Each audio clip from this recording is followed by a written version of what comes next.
and get expert opinion, because we don't have a whole lot of evidence at this point, right?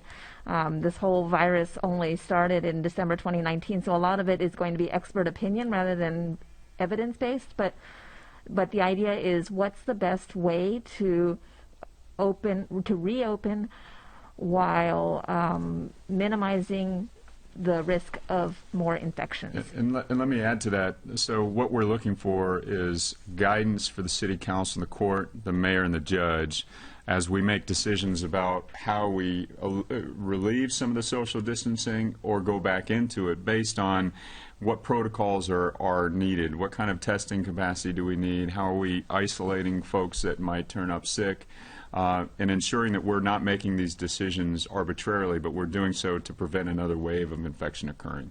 With that being said, what is different from what you've been doing and what this new team will be able to do?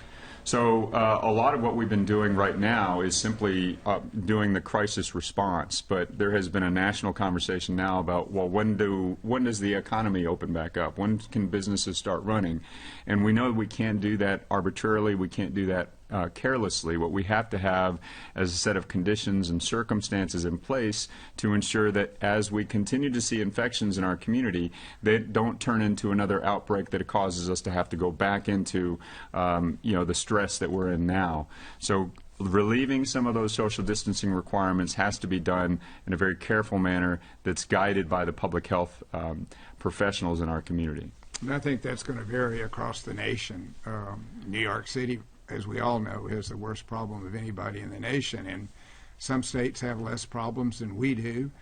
So there'll be a change around the country, and I think even within a state, there's going to be things that we may want people to do that maybe the state doesn't say, which we can add on to.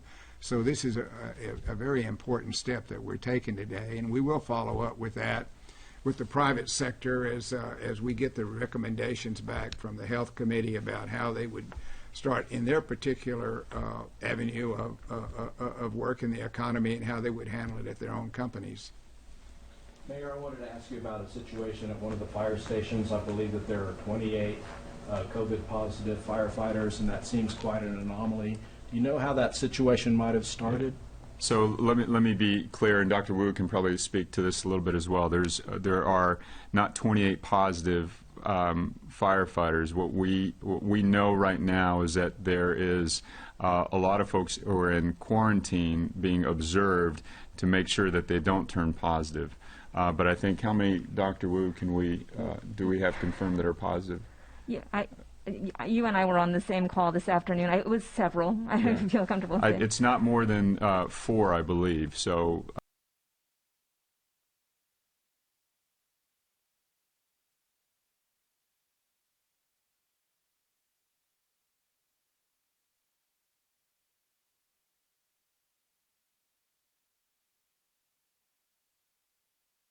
That's still ongoing. Okay. And Judge, I wanted to ask you about the situation at the jail. You mentioned the difficulties with jails in Texas having people who should be in prisons. And yes. Basically, so are you in communication with the other urban county judges in Texas? I certainly wrote a letter, I guess it was 2 days ago, and I was asked to call Mr. Collier. I did call him, but I haven't got a return call from him. So I don't know whether they're going to change that or not, but as every day goes by, that's going to start backing up in the jails. We should have 185 less jail inmates today, but the state's taken this stand, and they've never made any real clear reason why they're doing it. You may have already said this, so forgive me, but just kind of reiterate why now with the mask situation, because I think this is huge for everyone now moving forward.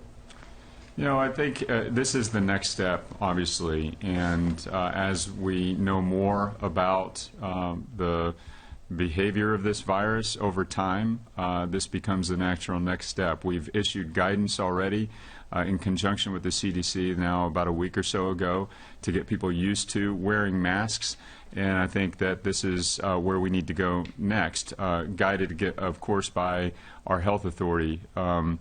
And then it's also important to note that, as we think about coming out of restrictions, again, not an arbitrary decision. We also have to have things in place that allow us to control the spread as we do that. And one of those things that we will have available to us is the use of these masks. And I think, like the mayor said, as we've gone along, we've learned more.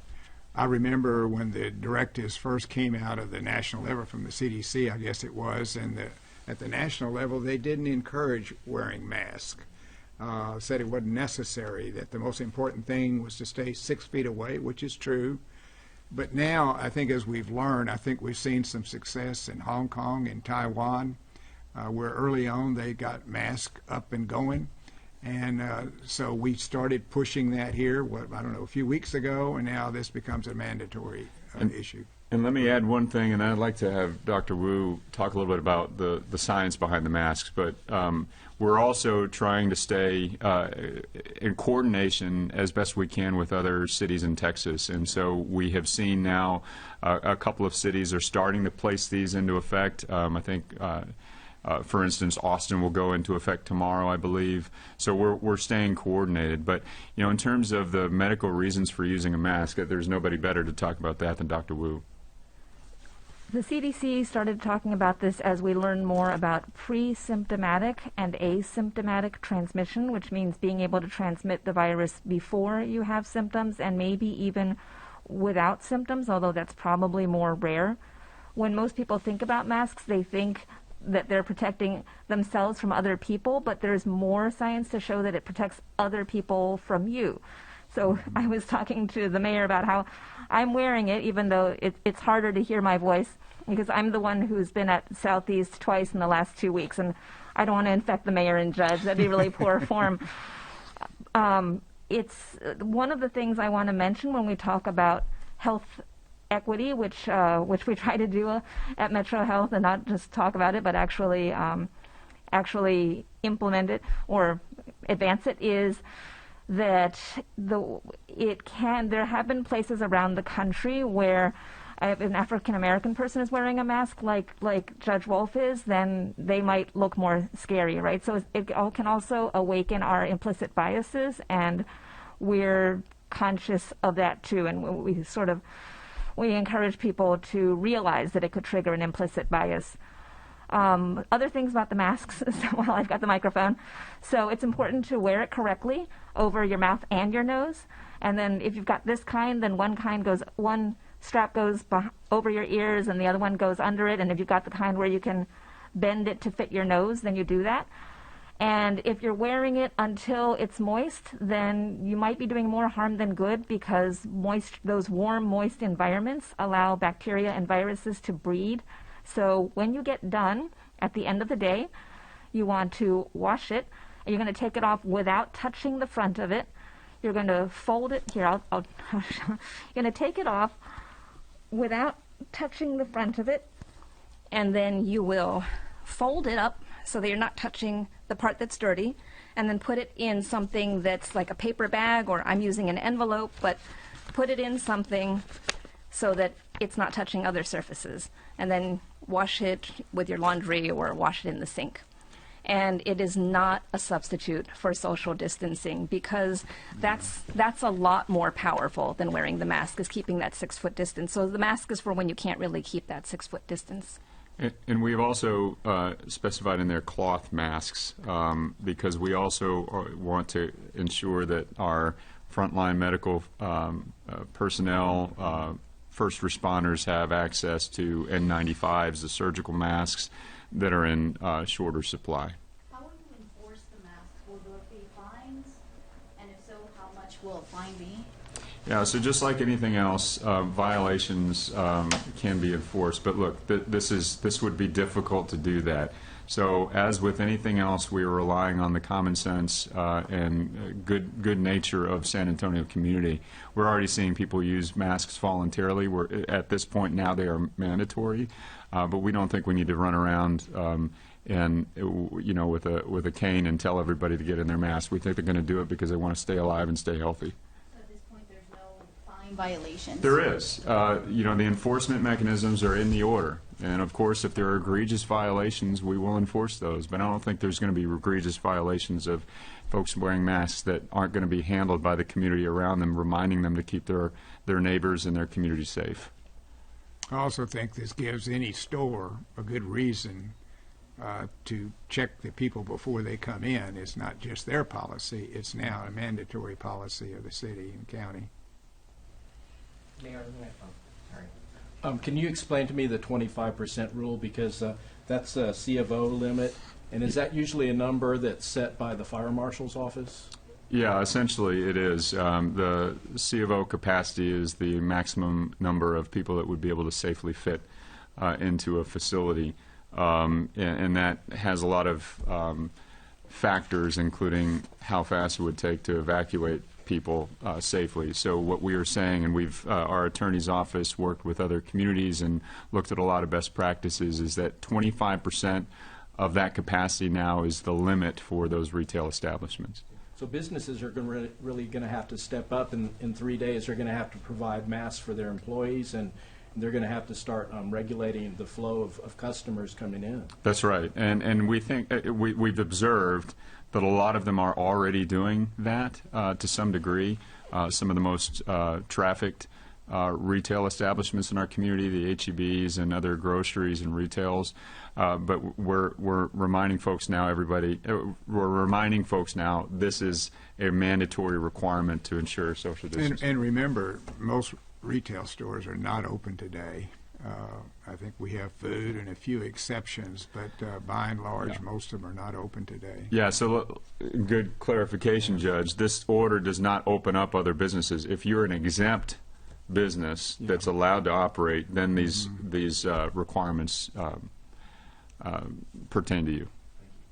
I'm hearing that it could be $1,000 fine going back to the masks. Is that correct, or? That's the civil penalty for violations of the order. So it's not specific to masks. It pertains to violations of any kind in the order. Mayor, today I spoke to loved ones of the youngest victim in our county that has died from the virus, 38-year-old. They want to use this story as a platform again to the young generation, and it's something that I've asked you before, and you've kind of broken down the numbers. Again, not invincible. I want to get your take on that, if there are new numbers, if we've seen a spike since the last time we brought this up. You know, unfortunately, Henry, no, it's holding just as it was, which is that almost 40% of the people who turn up positive in our community are under 40 years old. So, you know, it bears repeating, like you said, that nobody is invincible from this. We know that we have at least one death in our community where there was no underlying medical conditions associated. We do know that it's more dangerous and deadly for folks who do, but we have such a high rate of chronic conditions in our community. So, and what Dr. Wu stated about the fact that you really may not even know that you have the virus and then pass it on to someone who might die from it should be a wake-up call for all of us, because the life you save could be your own, it could be one of your loved ones. Yeah, 21% are 29 years and younger, so it is affecting young people. A question about the masks. I know you guys are trying to advance equity in responding to coronavirus, and we have these isolation facilities for people who cannot safely isolate from their family and need somewhere to stay, and that's free. I was wondering if there's anything that will or is maybe y'all are thinking about putting in place for people who can't either access face masks or find adequate cloth that they can use to fashion their own. Is there some place that they can go and ask for help?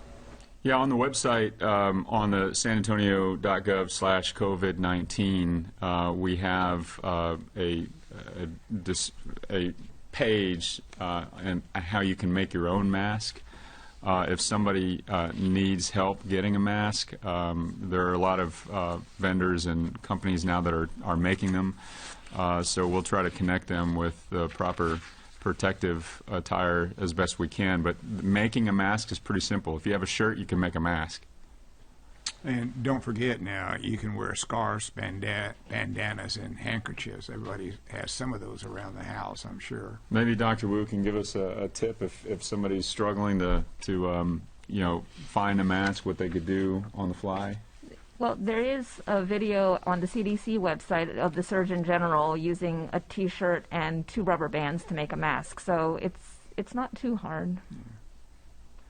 Going back to the health transition team, Dr. Wu, when will you all be meeting, since you haven't met yet? And is there a deadline goal in mind to meet those other goals? There's a doodle poll that went out today, so this is very early still. Yeah, well, so they are working to establish their first meeting, but I believe they're going to be meeting at least a few times. Yes. But the goal is to have a presentation of recommendations to the court and to the council the week after next. And that's important because, again, the guidance from our medical professionals is what should the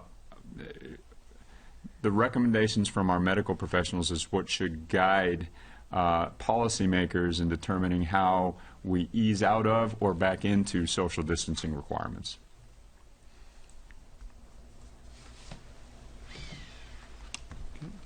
Good. Thanks. Thank you. Thank you very much. Thanks, y'all.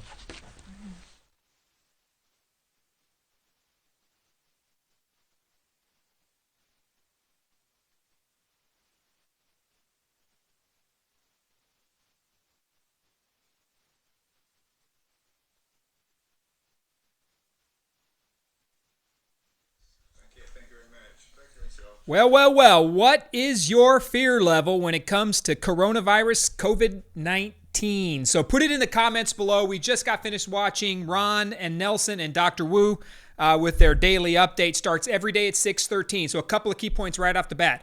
Put it in the comments below. We are doing a contest tonight, too. I'm going to pay for 4 dinners, 4 family dinners from Henry's Puffy Tacos. It's sponsored by the broadcast. If you put your name in the comments right here, we're going to start it on this question right here. What is your fear level on a 1 through 10? What's your fear level when it comes to COVID-19? If you watch that press conference that we just took a look at, the fear level is maximum. Like there is major fear, and there is a lot to unpack that we just heard. I scribbled as many notes as I could to follow up just in case you didn't get a chance to watch it throughout, but I will update you on what I heard. Although, I got to tell you, man, I listened to them, and they're not sure of the rules they're putting into place. That is a scary thing in itself. So, a couple of questions. To be a part of this raffle, Henry's Puffy Tacos, 4 separate winners, 4 family dinners. Here's the questions. Number 1 is fear level, 1 through 10. 1 being, man, I don't care, just put me back to work. 10 being, I need to hide out in my bathroom and never come out again until this thing's entirely over. So put it in the comments. And then I'm also interested, what city council district do you live in? Put that in the comments below. And then should we open back up? That's it, right? Should we open up back for business? Yes or no? Put it in the comments and let's have the good conversation. Welcome. We just finished wrapping up the City of San Antonio's COVID-19 update here at the broadcast, streaming live from Aligned Mortgage of Texas. We're very thankful to have their space. We utilize it here. He's got a great background. It's a good view. Saulo's here. Charlie's here. We're all here to cruise together to talk about the issues we just heard, what's happening in the city, little tidbits I picked up from across the country I think will be interesting, as well as what's going to happen in the future and some more predictions, prognostication, and of course some memes at the end, because what would we be doing if we didn't try to have a little bit of fun? If you just listen to Ron Nuremberg, you think we're about to melt off the face of the earth. Nothing much positive out of that last 20 minutes. So we'll wrap up with some positive and some funny and have a good time with it, and we'll go from there. So quick thanks to our sponsors. Obviously, again, like I mentioned, Aligned Mortgage of Texas, the best VA lender, home loan lender in the state of Texas. They let us use their facilities here. We absolutely love it. Check them out. The VA Truth right there. You can sign up for seminars once a month, but you can also come out and visit us if you're in need of a home loan and you are a veteran. Call us. No better. They're answering. Okay. We also want to thank AAA Garcia Bail Bonds, man. If you get in trouble, 2 ways to get out of the Bexar County Jail. Number 1, they accidentally let you out, right? I mean, so that's one way, right? You don't pay any fees. And then number 2, you can call Louis Garcia, AAA Garcia Bail Bonds, and they will hook you up and take care of you. Family-owned business. We appreciate you. Tyler Hall and Speedy Salt has been sponsoring us since the beginning. This man knows you need salt for your water softener before you do yourself, and he'll show up at 2 or 3 a.m. in the morning with the 50-pound bag of salt knocking on your door. Yeah, that's not real. But he will show up and bring you your salt. Check him out, man. He's a good guy, helps us on the show. And then finally, Chris Marty and the Marty family from Rebate House, right? A realtor, the number 2 realtor in San Antonio, Texas, about to get to number 1. Check out Chris Marty, Rebate House. That's HAUS.com. Give him a look. Yeah, but by the way, Rebate House, I'll say it for him. This guy gives back cash when you close your home loan out of his own pocket. He takes care of you. Give him a call. One of the best realtors in the city. So, like we said at the beginning, man, lots going on. Answer me a couple of questions. Let's look right here. Let's look at some of the fear level right here. Ooh, boy, we got some answers flying in already, Salo. Man, answers. Trevor Whitney's at 2. Trevor Whitney's basically ready to go swimming at the pool right now. This guy's ready to go back to wherever he's hanging out for dinner, right? He's chilling out. He wants to get back out. Is this the broadcast? My wife, is this the broadcaster Dude Perfect? Hey, look, I've got COVID hair. So I haven't had a haircut in a while because Ron says I can't go to Golden Cuts. I can't go to Rio's. They're not essential. Yeah, they're not. Rio's is not essential. I'm here to tell you this is an essential need. So it is Dude Perfect in the sense I got to protect my hair. And when Ron says I can go get my hair cut, I'll go and I'll wear a mask. I'll do what I got to do. We got an 8 from Dina Serrano. She's worried. She's scared. Not that scared from David. Lyndon's a 7. He's been voicing some concerns there. 6, 5, 5, 1, 7. Steve Montez is ready to go mow people's lawns, hang out at their house. He's ready to deliver Grubhub. He's ready to go anywhere he needs to go to hang out. My wife says, do I qualify for this meal deal? My wife has become one of the biggest internet trolls I've ever seen. I didn't know she had this social media skill set, but she's killing it, and she's trolling the show right now. Yvonne Perez is a 5. Woo, Jason Matthews, he's at a 9. 10, Becky's afraid. She don't want to get contaminated. I don't blame you. I walked into QT this morning, and I masked up. I'm not going to lie. I put the mask on. I walked in. For yourself or for them? Here's the truth. I'm more worried about the other people than I am myself because, I'm like, man, there are some knuckleheads. I mean, I'm literally standing right there, and a woman is like trying to beat me to my Coke Zero, and I got my hand, I'm putting the ice in there, I'm going like that, and she's like literally right there. And confrontations happen I've seen confrontations happen like that at the grocery store or the gas station where someone is straight up on your grill in the middle of a pandemic. So that's kind of freaky, but I do it to protect, because, hey, look, man, I don't want to take, obviously, anything to the house. I mean, that's the absolute worst possible option, right? To be considered of other people's fears. Yeah, so other people's fears. Let's keep looking at 3. Yes, Open Stone Oak. Turner Bowman says Open Stone Oak. He's quite going for it. Corpus. Yeah. He's like D6, District 6 in the house. District 4, Christine Martinez. This is where I grew up down there in District 4. John Jay High School, Sam Rayburn, man. That's where we grew up. Dina Serrano, don't open yet. All right, fear level 6 from gradually open. David DaCosta, 4. So look, we're right in the middle of this, right? And I wonder how much of that uncertainty comes from the media. And then we talked about this a little bit last week. I'm going to get into the updates from Ron here in a second and Nelson, Mayor Wolf. Just kidding. So I wonder how much of that comes because the media has elevated the conversation and really put the fear into the public, right? We've seen all the stats, 335 million people in the country. The amount of people actually sick versus the people dying, it's like 0.0017, 0.017. I mean, the numbers are very minimal. One loss, one death is absolutely important. We all believe that 100%. We don't want nobody to die. We don't want no American to die.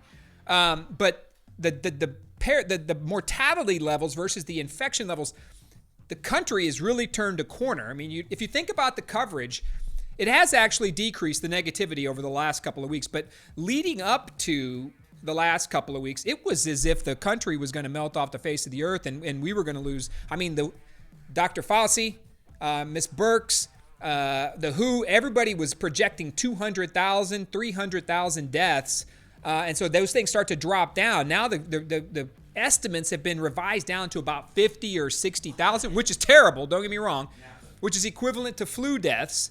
But the thing is, too, is I don't think we really know. What's interesting is how long has coronavirus actually been around?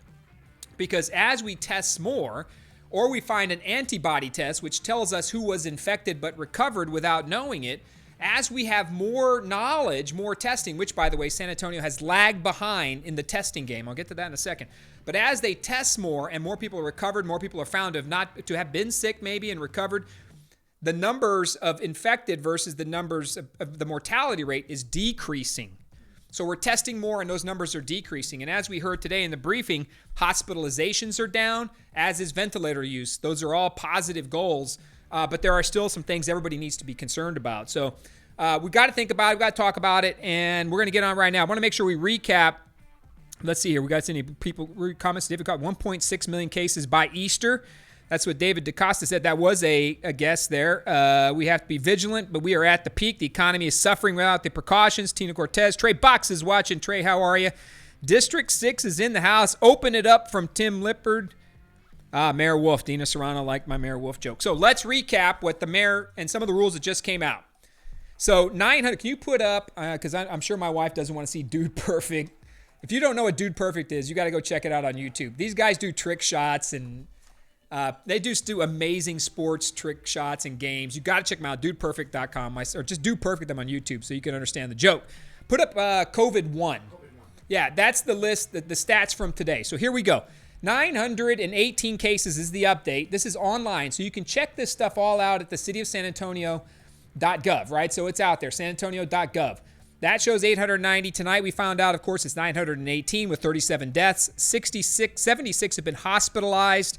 Numbers are down on hospitalization. Numbers are down on ventilator usage, which is a blessing. That's a good thing. If you look at the heat map right there, you will see where the cases are. The darker concentrations of red obviously indicate where we have more cases. And the darker it gets, the more you should be concerned about your area. And if you'll notice right there from about Highway 90, 1604, running all the way up to 281 Stone Oak, you'll see the darkest and most heavily concentrated areas. Those are the fastest growing areas of San Antonio, by the way. That's where the population has been moving over the last few years. And then you'll see down on the southeast side, heavy concentration down there. But remember, that's where the nursing home issues popped up, and so there were high levels of cases down there. Big news. Mandatory face masks. So the mayor has mandated, and tell me what you think about this. Put it in the comments. I'm reading and watching. Mandatory face masks, and I think he said, because I couldn't tell, they didn't seem too sure of how these rules worked. In fact, when the mayor was asked how do these rules work, didn't really have a lot of good answers for it. But he did have enough of an answer to say they have mandated face masks across the city if you are over 10 years old, as I think what he said, and you can't practice social distancing, but the mayor has mandated. And don't forget, if you violate one of the mayor's health standards, right, one of his what do they call it? One of his declarations, that's the word. There could be $1,000 fine if you're caught in violation of these issues. So there's fines associated with it, but you have to wear a face mask. That's a major change. I've been doing it just because, look, man, I don't trust a lot of other people. I don't know what they're up to. And I'm going to be careful when I go home, and I do leave the house to go to work because there's work that needs to be done. Families need to earn a living. I need to make sure people at Brockhouse Lane over there are eating in June, so I show up to work. And we're going to talk about that in a second because when do we open this country back up? But let us know. What do you think about the face mask? Put it in the comments. Darren White said, wear scuba gear. Wearing face masks is against my religion. Yeah, Christy White's watching. Good to see you. Adam Ortiz is watching, of course. Good to see you too. So when you can't keep the social distancing as well, you've got to be careful. Plus, the other big news is, and the mayor couldn't really explain this when asked by one of the reporters, there's a 25% spacing capacity now requirement in stores. So certificate of occupancies dictate how many people can fit inside an establishment or a business, right, inside a building. For safety measures, that comes from the fire marshal, it comes from the certificate of occupancy, it comes from when you build a business. So you can only have so many people in there. If you've gone shopping at an H-E-B store, you'll notice they hold you in, they manage the amount of people in. Well, the mayor has now mandated 25%. This is in conjunction with Mayor Wolf. They are mandating 25% spacing requirement in every store. Plus, businesses will have to provide employees face masks. And this impact is immediate. So these rules go into effect immediately. So you're going to have to, if you're a small business owner right now, you're going to have to think about it. But what do you feel about it? Me, I don't like to wear them, says Becky. Steve Pennington's watching, running for, of course, Steve Pennington, just a quick note, running for Bexar County tax assessor. Steve Pennington won the Republican nomination. Patty Gibbons, how you doing? Lisa Chisholm says, I have to wear it at work. You have to wear the face mask. I don't mind doing it. It's not annoying. I got to tell you, it's uncomfortable. I'm not going to lie to you. I walk into QT and I put the mask on. I go in and I'm usually one of, less than a quarter of whoever's in there is wearing a face mask. So it's a little tough. But now it's mandatory, people. Think about your children. Think about how you're going to get that done. Think about where you're going to go if you're leaving. So a lot of rules are falling down on San Antonio when this is happening. Cases are spiking, right? But when you look at the case set, it's up to 918. So when you look at the line graph, it goes up. UTSA came out with a study yesterday, 4 different studies across the city saying that we are going to see a massive spike if we don't have social distancing rules or the mask wear. So I could see where leaders think they have to do certain things. Then you're watching what Austin's doing. You're watching California. You're watching New York City. And there's this herd mentality where all the rules, people start to herd together. And they all follow each other. And I think that's what's got us into these heavy pieces. And I would be very concerned at 2 points. And I'm going to continue to watch it. One is, as you ratchet down and restrict, and hardly anything ever good comes out of these briefings, right, from the media or from the mayor or the judge. As you begin to more restrict, you got to think about, when are we coming back out and living? The mayor is starting, he says, another task force. Mayor Nuremberg's famous for his task force. So he's starting another task force, the Return to Work Task Force. That will be led by health professionals, apparently. It needs to be business professionals just as much as health professionals. And I say that because it needs to be all levels of business, too. It can't just be the guy running USAA, right? The multimillionaire. It's got to be some business professional that's a small business owner that has that leadership role that can also say, I've got 5 employees. How am I gonna get back to work and save my family while still following these sometimes? Look, the rules are getting draconian in the city of San Antonio. It's getting there. It's not as bad as Michigan, obviously. But as we restrict, the bar to get back to normal life is getting higher. So as we raise up, right, these restrictions, we get further and further away from how we're going to get back to normal. Now, look, we don't have all the facts. We're not sitting in the meeting room. We don't know what's going on with the mayor inside and out, how he's getting briefed. Some things are private, unfortunately, and 2 things are certain. San Antonio's not testing enough. That's documented, as well as San Antonio has not been putting out enough information. They've gotten better at it, but by all means, I'm going to show you a graphic too in a second, the information flow from the city of San Antonio has been pretty bad. It's just not that it's horrible information. It's just not enough. And people wonder when they see these graphs and things where we're going. So that's the stat. Put COVID number 2 up so we can see some of the breakout. All right, here is some of the breakout right here. So you can see the people from these cases and how things look. Look, it's male 51, so it's almost getting split evenly between female and male. And the deaths cases by gender have pretty much evened out as well. And look at the cases. There's only 2 genders in this list, yes. That's Salo. Salo brought that little contribution right there. I like your question. Confirmed cases by age group. Look at that, 50 to 59. Look, 50 North is accounting for about 45 to 50%. So there's an even split across the city on confirmed cases by age group. And the deaths by age group obviously are higher towards the 50 plus. Anybody under 50, we're looking at about 11% on the death rate. Above 50, you're taking up the other 99. So what do you think about the rules? What do you think what's happening? Let's recap some notes here. Chris Witt's watching. Please discard of your mask. I'm afraid of the economical consequences from Ana Moreno. Agree 100%. It's not draconian. Calm down. It's better be safe than sorry. Mr. Jimenez, I get it. You could say that. I think the rules are killing the economy. I think what's happened, you could say that, but I call it draconian, Mr. Jimenez, because lives, yes, they're being lost. We have to be safe. But to destroy the economy, the city, small business, the whole system's crashing.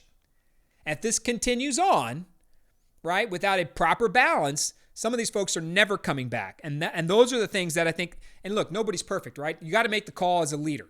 You're given the facts, you make the call. I understand that. And I'm not the one making a call. No one's trying to be an armchair quarterback. What they're trying to say is every citizen has a right to have more information and to get back to work as quickly as possible. What is draconian is who the mayor has called essential and non-essential.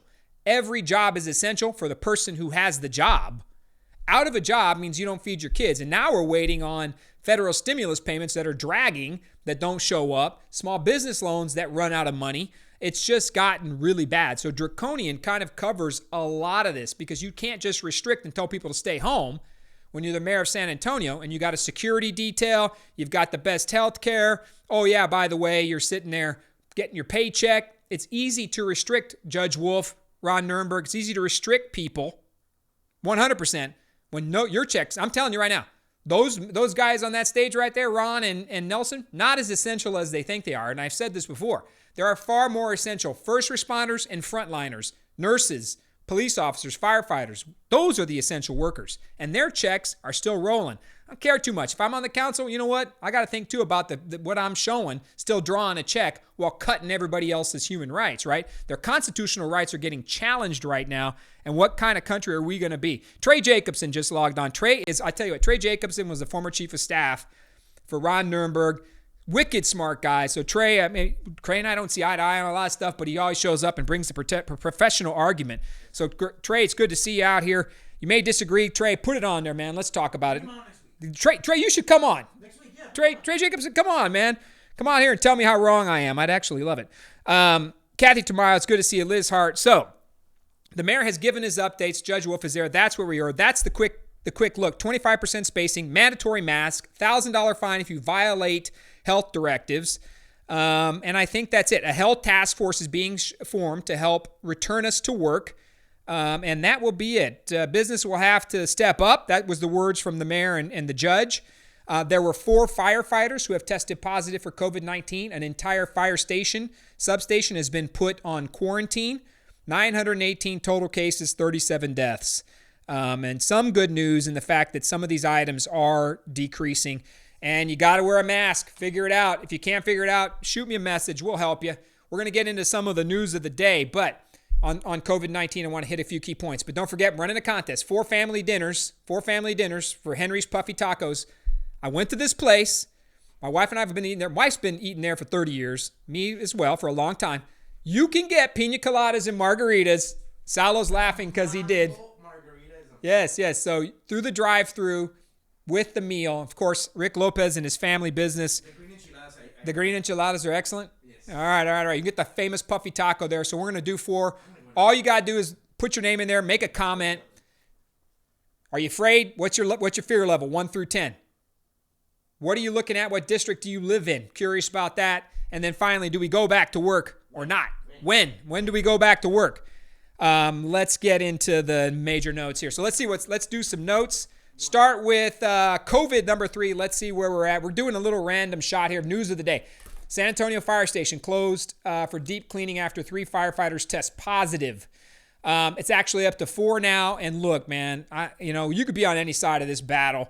It don't matter what you're at. But frontliners and first responders, right? Those two are absolutely doing the work, the mammoth workload, right? You think about your nurses. You're thinking about doctors. You're thinking about police officers, firefighters, right in that front line, right? Doing the job. Frontliners, first responders. This is scary for our brothers and sisters at the firefighters, San Antonio Fire Department. And they've put an entire fire station on quarantine, which means the rest of the city picks up the game. So you're going to have men and women in the fire department doing extra work to cover for this. And part of what we do for wearing masks, look, I think we've gone overboard on a lot of these rules, but I wear the mask for the protection of others as well, but mainly my family. Obviously, we want to protect your family. But if you're thinking about your first responders, that's a good reason, right? Maybe you don't want to adhere. I don't want to get fined $1,000, but at the end of the day, look, let's keep an eye out for our firefighters and police officers, man. They're doing great work. And this is the challenge. You remember the police department had some positive tests last week, and they started ramping up. Good friend of mine, Don Gatton, police officer, he had family members on the department who were being tested.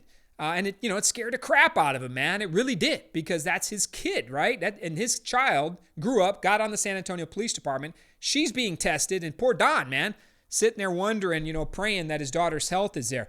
So men and women of the frontliners and first responders, thank you for what you're doing. What we got next? COVID 4. Let's see.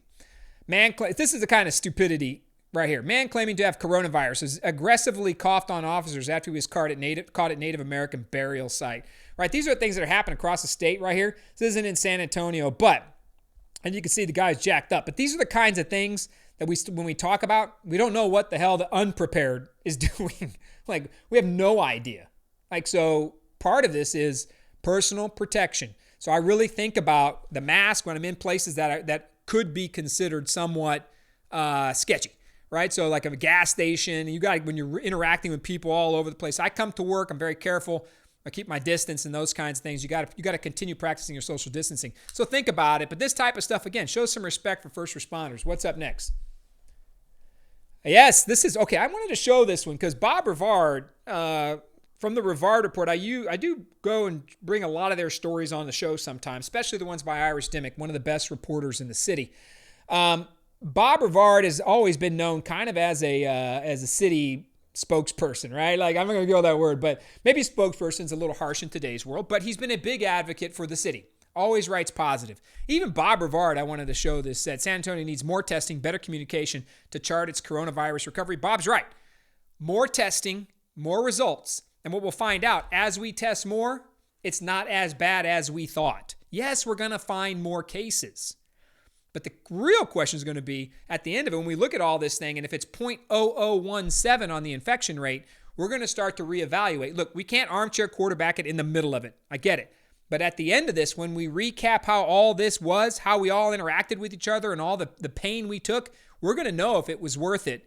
And you just can't say, well, it could have been this. You know, the cost of doing nothing. Is that politicians like to use that one. Well, if we did nothing, we don't know what that cost. It could be billions. It could be tens of thousands of deaths. Yeah, well, the cost of doing nothing doesn't fly. If you can't calculate it and cost it out, you can't make the argument just by saying, oh man, I think it's going to be worse. So better communication. Like I said, San Antonio has been consistently lagging behind on testing. And of course, communication's always been there. The city of San Antonio just not putting out enough information, getting better at it. They have been, but still need to work more because the number one way to fight the fear is information. Put it out there. I don't care how bad you think it is. Put it out. What do we got next on some key points here? Oh, yeah. So Commissioner Tommy Calvert's really come out. This is a story that's breaking a little further here, and I want y'all to watch this one. Commissioner alleges coronavirus care problems at the Southeast Nursing Home. Say what you want to say about Tommy Calvert. I get it. If you're a Republican, he's a Democrat. If you're a Democrat, you can go back and forth on the partisan side.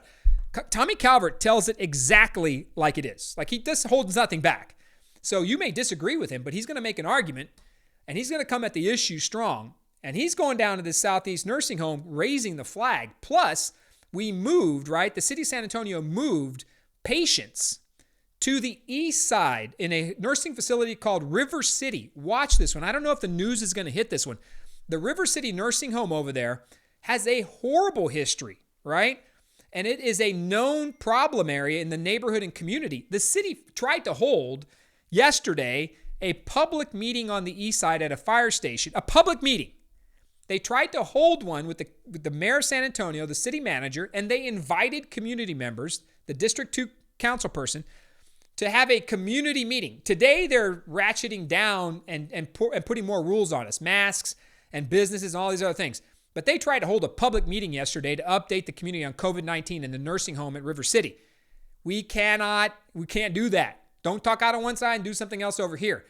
So the problem is there's more to this story about the level of care in nursing homes and how we took people from one nursing home, seniors, and moved them to River City, which allegedly has a horrible track record in taking care of seniors in the middle of a neighborhood on the east side. I think there's a lot of issues with that we're going to watch and see if the news digs into it and finds out the level of care at River City, just like they're doing over here at this one right there. Next. Model show coronavirus cases spiking if San Antonio lifts shutdown. Well, I also, if I don't go out and drive, I'm not going to get in a car accident. I mean, this is pretty common sense stuff. The social distances, right? The social distancing, I think is working well, man. And I think San Antonians have embraced that portion of it to an extent, right? Most places I go now, I don't know about you, but tell me in the comments if you see something different, right? Let me know in the comments how you're feeling about the community. What's your fear level, 1 through 10? And tell me what you're seeing, because when I'm out in the neighborhoods, I see people keeping social distance. They don't want to get near each other. The city has responded well to that, right? So in a phased-in approach to these rules, the city responded well to social distancing. But if we come in and we look at this and we lift these restrictions, there are arguments being made by particular people in the community that lifting it is going to blow it up, and then we've got problems. And that's people keeping their thumb on businesses. They're shutting them down, and you have to have a level of concern on that. So this is an obvious one, but this is the big question. When do we go back to work? Put it in the comments. Let me know right now. Do we go back now? Do we flip it back on? Do we go on a phased-in approach? You have to be prepared for that. Just as much as the mayor and the judge have prepared to tell us what not to do, I'm sorry, man. Don't form a task force and take 2 months to put the task force together and let them have their secret meetings and the community doesn't know. The reopening of the city should have already started the minute you applied a rule. The minute you started pushing more on us, telling us what we can't do, you should have had a plan over here about what we can do. And there, you know what? Yes, I'm reopening the city. I'm sorry. You got to bring it back to life. And the plan has to be immediate and concrete and phased in. It's not a let's just flip the switch. You've driven down the rules and the availability so much that you just can't flip the switch back on. So it now has to be a phased-in approach, which makes sense, and you include the health professionals in it, as well as the business professionals. So you plan to flip the switch back on. Let's get back to work as a city in a phased-in approach, and let's reevaluate who's essential and who's not essential immediately. Like that it's too strict. People are starving out there. We were on the news the other week because of our food lines down at Trader Village with the San Antonio Food Bank. 10,000 cars out there. It was on TMZ and everywhere else. Well, it's like that because people have run out of cash and the federal government is not coming in with enough, right? So we cannot subsidize everything forever. We can't print that much money. So we have to think about when do we turn it back on and how do we turn it back on in a phased approach so that way we can still monitor what's going on, but get people back to work. And we have to now more than ever because if the feds continue to stall with the SBA loans, that's run out of money. If they continue to stall with the EIDL, the emergency incentive loans that are coming out for disaster loans for small businesses, if the stimulus checks are slow, if you get a paper check, you're not going to get it for 6, 8, 10 weeks. That's not going to work. There's talk of monthly payments. They can't even get a single payment outright. Some of the stimulus is hit, but it's phased in and we got to it should raise the flag for us. It should cause us to think, our people are out of money, man. Most people don't have a month's worth of supplies in their bank account to be able to pay for their bills. That's just the reality of life and who we are. So I think a slow rollout makes sense, but the rollout has to go now. And if you form a task force and you sit down and you chart it out, you do this and that, I'm sorry, man. People are starving. So we have to get to it quicker. Phased in. Also need a hair appointment from Kathy Tamayo. Mark Snyder, good to see you. So let's get to work on that, phasing it in, and we'll get to more of that in a second. So what's up next? COVID here. I want to get to a few other issues too. Look, this is an interesting one I saw today I wanted to share. Facebook will start steering users who interact with coronavirus misinformation to who? Really? I'm not a conspiracy theorist. I'm not the guy that's continually sat there and said there's somebody standing on the grassy knoll. I mean, that hasn't been my professional or political or public image at all. I'm not a conspiracy theorist. But man, I got problems with the WHO. The World Health Organization is a China apologist as the day is long, and Facebook's going to steer people to the WHO, steer them to the CDC, steer them to the city's particular leadership, the city's website, so they have COVID-19 updates, man, but not to the WHO. By the way, we know the president has withheld their funding, and for rightful reasons. The most loudest person complaining about the limitations on the WHO has been Bill Gates, the billionaire. The guy has $100 billion and he's complaining about $500 million getting withheld from the WHO. Hey, Bill, pay it yourself, right? Quit trying to microchip people and do whatever fancy idea. I don't know if that's true or not, but that is a conspiracy theory. Can't protect his computers from viruses. Yeah. He can't protect his own computer. Salo, he can't protect his own. This is Salo's quote. Can't protect his own computer from viruses, so he wants to protect us.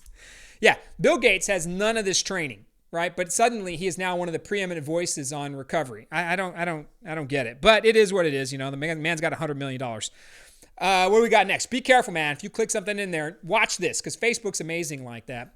Here's something I want to share with you too. U.S. explores possibility that coronavirus started in a Chinese lab, not a market. I think I got another one. Put it to the next one. State Department cables warned of safety issues. But notice this is CNN, right? The Clinton News Network. Washington Post, all right? Those are two anti-Trumpish periodicals. They're saying something happened, agreeing with Fox News. Sources believe coronavirus originated in Wuhan lab as part of China's efforts.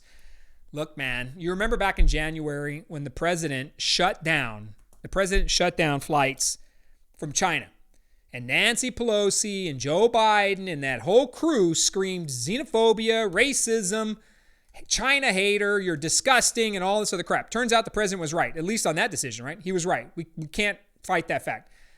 Now we're coming around and we're saying, as we dig into it more, maybe the president was right a little further in the fact that a Chinese lab, I'm not saying China, and I don't think most of what I read isn't saying China unleashed a biowarfare item. It could have just been stupidity.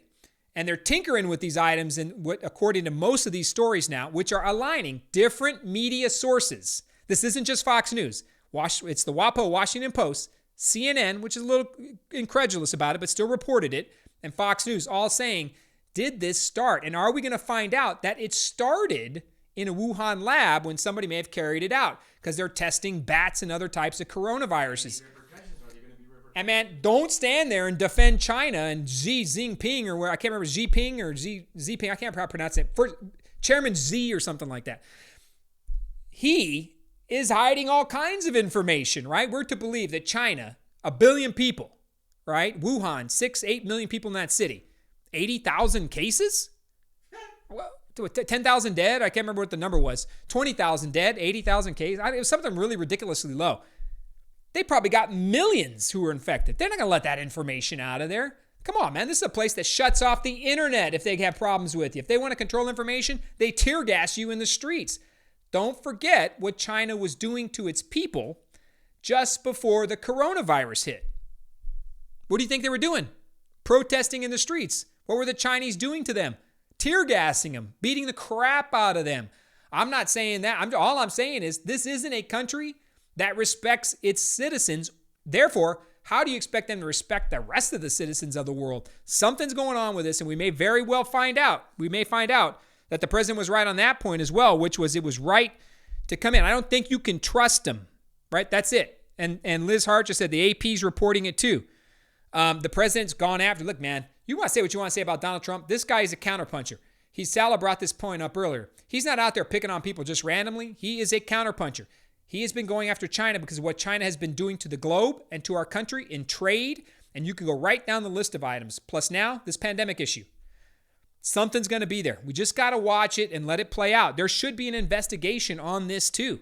There has to be. Not that we could do anything to China, but man, if there's 100,000 deaths and there's 2 million cases, someone's got to be held accountable. We have to trace this back, and we're going to find out that it's China. And there's more to come to this story.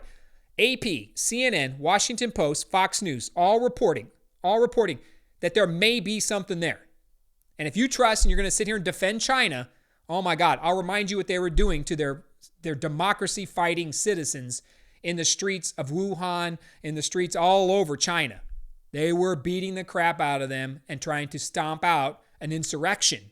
And lo and behold, here comes coronavirus. So something to think about. There's more there. What we got next? Okay. That's the coronavirus wrap up. There's where we're at. Put in your comments. What's your fear level? 1 through 10. Let us know. What district are you in? Now, this is vote by mail. We're going to talk about this one. Now, we're going to pivot. And then, of course, let me know what you think about your feeling. Okay. 4 dinners, Henry's Puffy Tacos. Put it in the comments. Salo loves Henry's. What's your fear factor 1 through 10? When do you think we should reopen the city, and what district are you in? Put it in there. And let's get it done. And man, you can have a pina colada on me, man. You could drive right through there, have a pina colada. Not on the car ride home. When you get home, San Antonio, listen to me. 4 lucky future winners. When you get home, you drink the pina colada with the Captain Morgan rum. After you take off your mask. You have to. No, Ron says you have to leave your mask on when you drink your pina colada. No, that's not true. So, Chris sent us food. Chris sent us food? Yeah. Oh, man. Chris Cano? Yes, sir. Chris Cano, thank you. The owner of Align, the founding father of Align Mortgage of Texas, Chris Cano, by far the best VA lender in the history of mankind. That is absolutely no joke. Check it out. One of our big sponsors. We appreciate Chris Cano and Align Mortgage for letting us do this here and making our show happen. We appreciate it. There he is again, Chris Cano. Thank you, brother. Joseph Medina's watching. Of course, Louis Garcia ordered. What did you put on there? Order 2, 1 for the ride, 1 for home. Come on, man. So, Louis, you're just trolling for business. That's all you're trolling for, man. You're trolling for business. All right, let's go to the mail-in ballot. This is a good one. Be with your comments, right? Here we go. Texas voters who fear catching the coronavirus can vote by mail, state judge rules. Now, caveat, and I'm going to talk about my personal experience with this. This was an Austin judge. Okay, that right there ought to tell you. This is going to get shot down. A Texas judge yesterday ruled that if you feel worried about getting coronavirus, you can do a mail-in ballot. Now, how do you feel about that? Just be as blank as you can in the notes. Patty Gibbons says, can I order a margarita? Yes, you can, Patty. So, Steve Peterson, my man from Councilman Clayton Perry, how are you, brother? So, can you do, right, mail-in ballot? Should, first of all, we open it up to everybody? I'm going to give you a couple of arguments why you may want to think about that. And that is voter fraud and intimidation. And I'm going to tell you why. I've been in the political business for 15 years in San Antonio. This is how bad it is, and I want to explain to you how this works. And I want you to think about this when you think about mail-in ballots. That ballot goes to the House. There ain't nobody attesting or watching that. It's the citizen, and we do mail-in ballots for seniors and disabled folks. We already do it, and it's effective. You sit there, you attest to it, you sign it, and you send it back in. The ballot comes in, it's counted, and it's put into the total and the tally. You can get those by going online. You can send in your request for one. You have to always renew for it, but it comes your way. You can vote by mail right now if you're disabled or a senior. Democrats are suing Bexar County Elections and the state of Texas to make mail-in ballot open for everyone if you have the slightest scare about coronavirus and feel worried about going to go vote. Never mind the fact right now you go to the grocery store, you do basic life things, and you're not afraid. You're afraid, but you still show up. Voting is a huge sacred right, but we got to be very careful about it. But here's how vote by mail can be defrauded. Here's the fraud in vote by mail. There are professional, and this is 100% the truth. There are professional vote by mail people in this city whose whole business is simply to harvest vote by mail people. They harvest them. And I say harvest literally because they'll go out and they'll deliver the ballots, oftentimes already filled out, to the seniors. And they'll have the seniors fill them out themselves. Or they'll go out and they'll make sure they apply for it. They'll show back out their house and help them fill out the mail-in ballot. There's a lot of this that you can take advantage of a lot of people with this. Imagine people who are uninformed, not knowing what's going on. Somebody shows up, says, hey, I need you to do this. I'll fill this out. Here, I'll buy you some food while you do it. I'll do this or that. Nobody can watch it. There is no oversight when it's open to everybody. And these professional vote harvesters, their whole goal in life, and they're doing it right now, people. They're harvesting votes and they're forging stuff. I guarantee it because I've seen it. They go out in the streets and they prey on seniors, people who are unknown and disabled folks because they can't get to the poll site. So I'll show up and give you, right, this form right here all filled out. And then I'll come back, and when you get your mail ballot, I'll show back up and help you fill it out. And by the way, well, who should I vote for? And then the vote harvester fills it out for them and says, well, I can't do it exactly for you, but I tell you what, vote for this person, because I like them. And there you go. And campaigns pay these professional vote getters, these professional mail-in ballot people, a lot of cash. It is, I promise you 100%, it is full of fraud. You just don't know because just because the law hasn't been broken that you know of doesn't mean the law wasn't broken. Just because somebody hasn't been caught doesn't mean the law isn't being broken. Just because somebody hasn't identified the fraud doesn't mean it's happening. Because right now, 50,000 people voted by mail in the city of San Antonio. People aren't going out verifying, hey, did you really do this? Jackie Callanan from Bexar County Elections, who runs the show, she's not going out there and verifying that everybody voted. Did you fill this out? I mean, that's not happening. So the system, vote by mail, is massive frauds involved. Campaigns, questionable people, I'm telling you right now, are paid to go vote harvest. Now, are there professional ways of doing it? Sure. You can send a notification to a resident and help them fill it out by mail by saying, hey, here's your request card. Send this to Bexar County Elections, and they'll send the ballot back to you. But the campaign can't show up and help them fill it out. That's what's happening, and it's happening everywhere. These people are known people in the political world in San Antonio. Their whole role in life is to harvest and prey on senior voters with mail-in. If it's wide open to everybody, guess what? It's get rich time. It's going to happen. They're salivating at the chance to go out and inform people who they should vote for, and turn in those ballots, mail-in ballots. What do you think? Yes, too much fraud already from Kara. Why do only Democrats want mail-in? Anybody? Well, I mean, it's particular sides of it. Look, they'll say Republicans don't want mail-in ballots because they'll lose their seats. Republicans say Democrats don't want the mail-in ballots so they can do their fraud. The truth is there is fraud in the system, period. And I think that's what we don't want. We don't want these professional vote getters preying on people. It happens. What other comments we got? Greg Brockhouse, what about schools opening up back up in Bexar County? Schools aren't going to open back up. They're just not going to. Maybe August.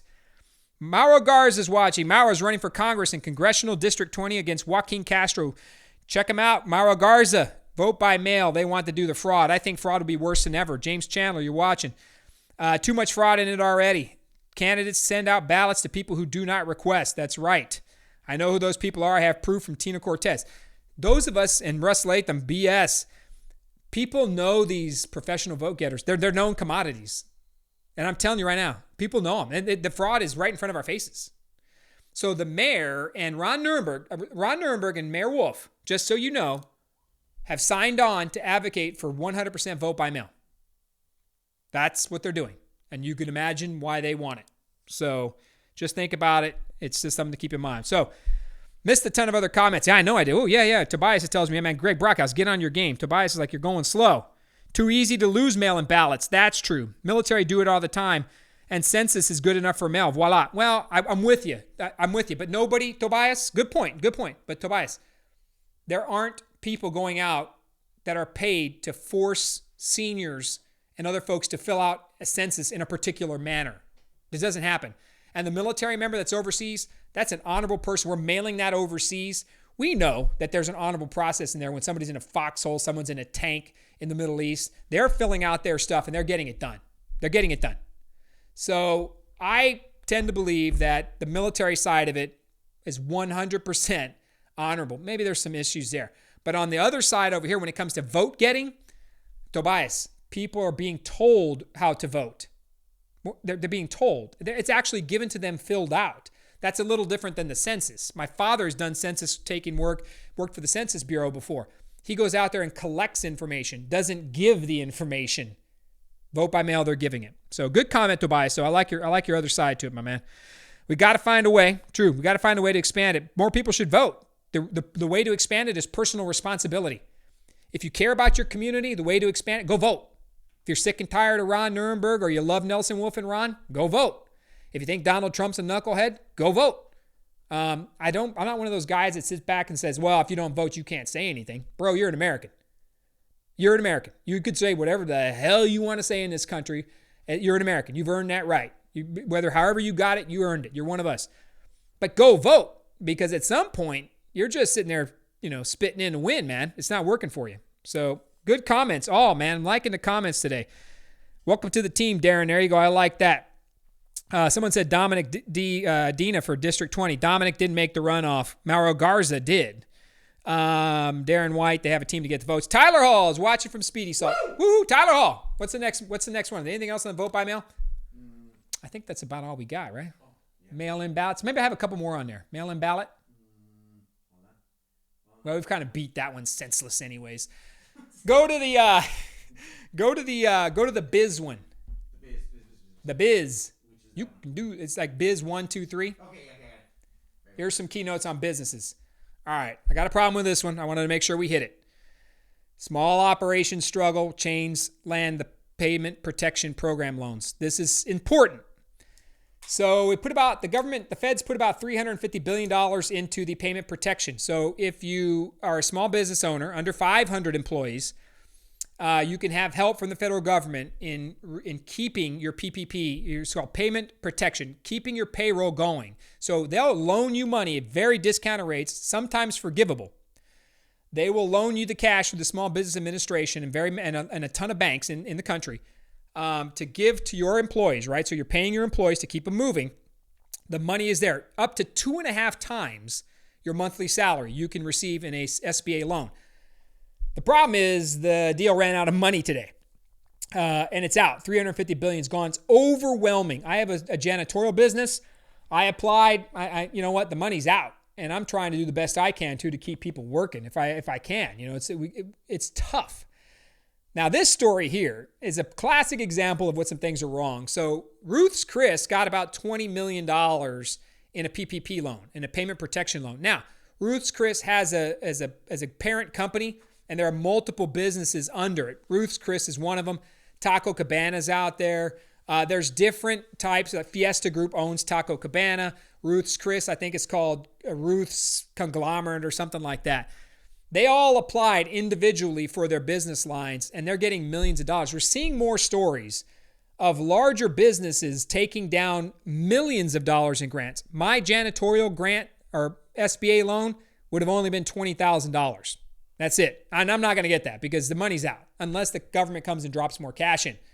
So how do you feel about that? I think look, you know what? The small little bakery on Culebra Road, my little janitorial business, the small restaurant up on the north side that just started up, they're just as important as the Ruth's Chris and these fancy companies who are taking down millions with high-powered attorneys and accountants to get it done, right? Of course, they're on the front lines getting it done immediately. Small business is getting skewered right now, and small businesses account for 80+% of the jobs in our country. If we can't get money for them, we're dead. And that's not to say that Ruth's Chris employees and managers don't have an equal stake in the game that someone managing a little bakery does. They both care. They're both employees. They're both trying to pay people. I get that. But if you're going to give millions to the big chains, right, and all these other companies, while the small business owner gets nothing, you better fix that. You better get the cash back out there for all of them. So back to work means having jobs and opportunities still available for people. If these businesses go away, the return to work plan ain't going to happen. There ain't no business to return to. The SBA, the PPP program, there's another one called EIDL. It's an emergency disaster loan, about $10,000 on an advance out of cash. Please pay attention to this. Tell your elected representatives, small business matters. And I'm talking to micro small, under 20 employees. They're left out to dry. They're done. And small business owners oftentimes pay their employees out of their personal savings. They pay them out of that until they can get their receipts in, until they get their receivables in. They reinvest in their business. Their business is their life. It's their family business. It's handed down generation to generation. Ruth's Chris may be like that for all I know. I don't know. But $20 million, and then over here, the guy getting $20,000 gets nothing. We got to fix that. I'm not for printing cash like wild, but into the small business world, that's where we need to spend the money. We got to get there. We got to fix that. What's next on the biz one? Well, I guess we want to talk about Tommy Calvert again. I'm just kidding. Biz 2. All right, there it is, the mail-in ballot one. We hit that one too. And I think we may be done. Tomorrow, Governor Abbott pushes out his Reopen Texas plan. Look, this is probably going to be the hottest topic we're going to hear, right? Which is, when do we open back up? And we can all have different opinions and views on it. It's okay. It doesn't make me a crazy man who wants to destroy lives, and it doesn't make Nelson Wolff I don't know. I don't want to use anything derogatory, but it doesn't make Nelson Wolff a crazy man who wants to end your life, right? Because he's sitting over there saying, "Go, stay home. I'm taking everything away from you. Mask. Don't go outside. Don't go to work. You business, no. You business, yes." I mean, I get it. They have a plan. I think the city should be opened up and phased immediately to bring people back to work. We can disagree on that. But at the end of the day, the plan has to be in effect. And we've got to work with the governor, and it has to mirror what's happening in the city. But San Antonio's a home rule city, man. They're on their own. Got 10 people down there on the council and one mayor. Where's the plan to go back to work? We need a task force, maybe to manage it and operate it over time. But where do we get this cash from? You know what I do? Invest immediately. I start cutting the city budget on wasteful spending to inject money back into the small business platform so they can have a return to work plan. Ron Nirenberg sitting up there and Judge Wolf with his mighty cross and saying, boom, you may return to work. That's not going to do anything. I mean, we want them to say it, but at the end of the day, the small business owner is the one that's got to come up with a plan to get it done. What the city can do is start to relax all the regulations. Think about home ownership and home building, right?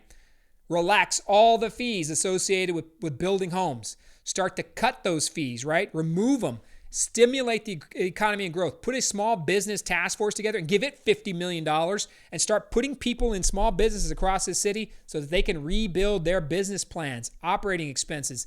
Everyone's going to need support to get back to hiring people. The beauty of San Antonio, I don't want to speak to any other city, but the beauty of San Antonio, right? Our residents, they want to work, man. Right? They want to work. They want to earn their cash to take care of their families. I've been here my entire life. I know the score. They want to work hard. They want to provide for their families. They just want the job, and then they want the government to get the hell out of their way and let them do it and let them keep as much money as possible.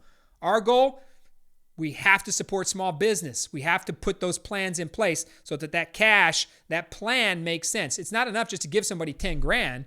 What are you going to do with it to get back into business in San Antonio? We're not the United States, 300 plus million people. We're San Antonio.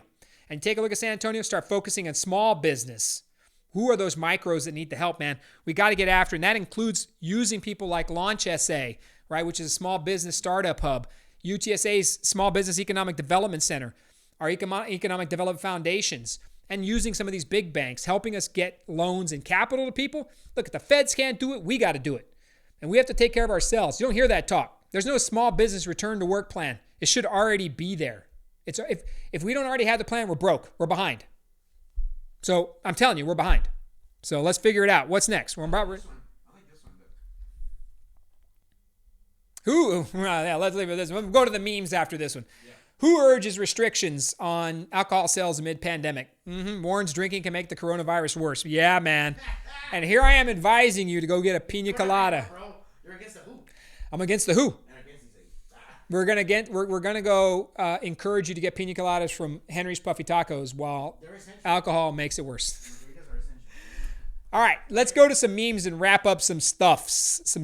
The good news is that hydroxychloroquine should save your life from COVID-19. The bad news is that you will be proving President Trump right. That's that famous meme of that screaming woman.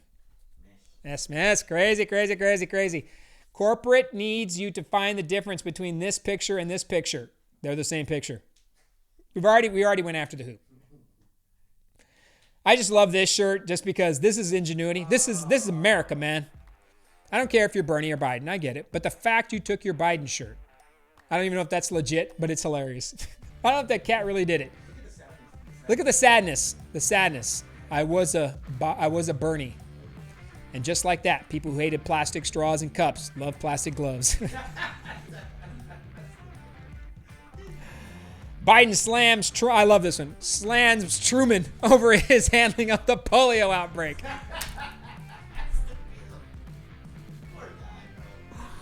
Oh my God. Oh my God. That's classic. We're going to make that one our Facebook. Okay. Which sold out faster this month? Bernie, look, I made fun of Bernie Sanders on that one, but I like this guy because you know what? His policies, no.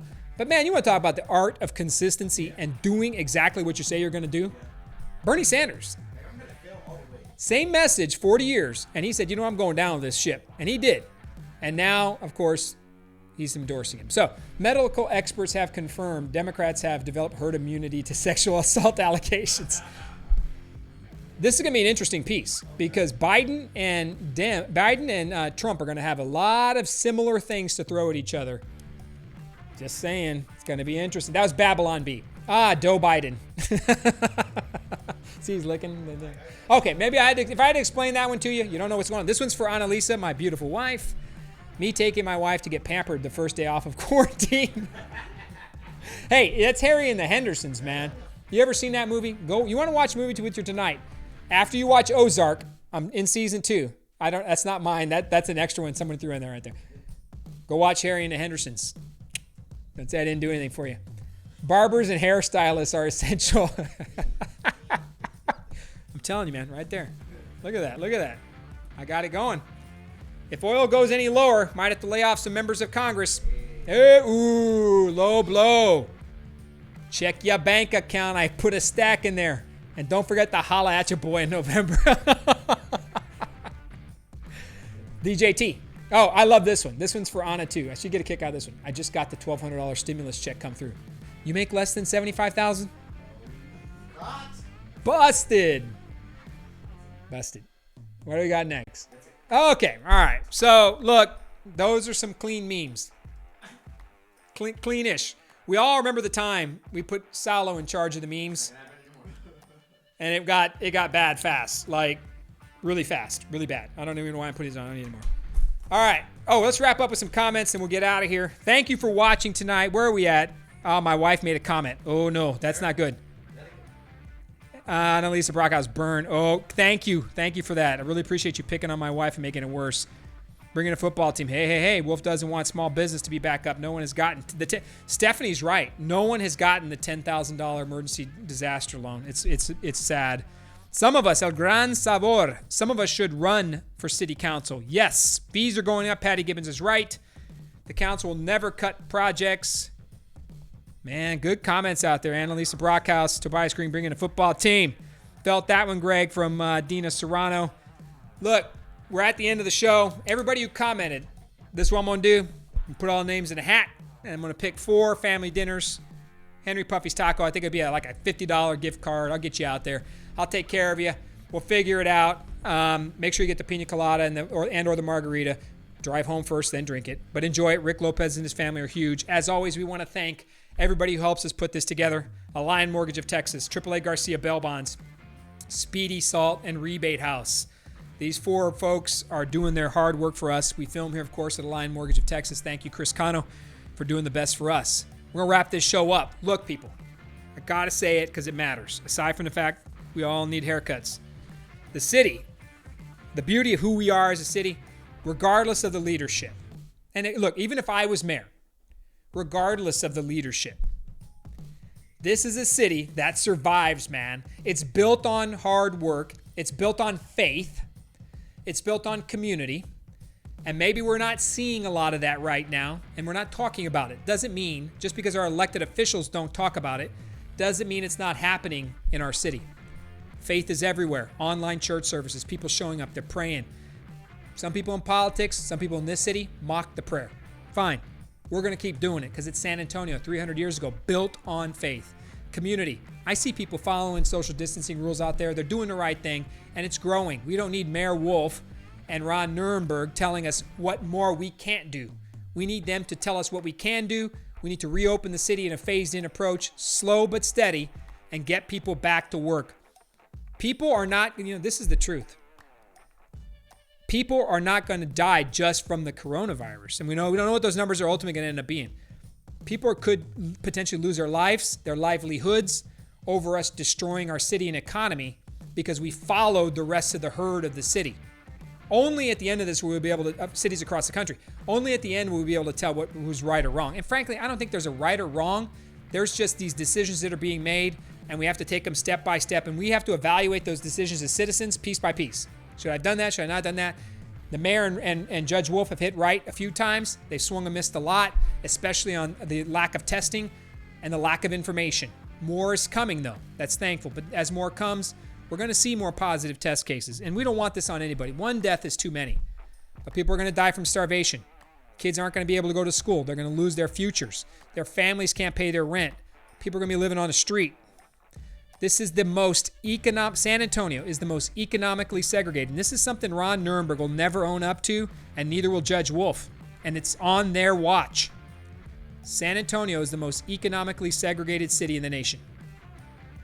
Period. That means the gap between those who have and those who have not in our city is bigger than any other city in the United States. It's huge. We won't talk about that.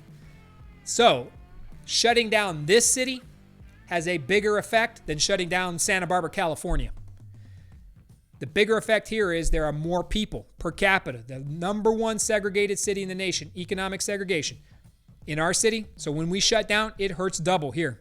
So think about that. When we get the chance, let's get back out and put our money into small business. Let's take care of people. Let's take care of each other. San Antonio, like I said, faith, community, right? Hard work. Let's get back to work and be smart. It's time to open up the city with a plan. Let's get the plan out at least and start getting people prepared to take care of each other and get back to work. Thank you as always. We appreciate you. As we always like to close this bad boy up, I'll get you the winners tomorrow, but we always close this bad boy up with saying the broadcast is out.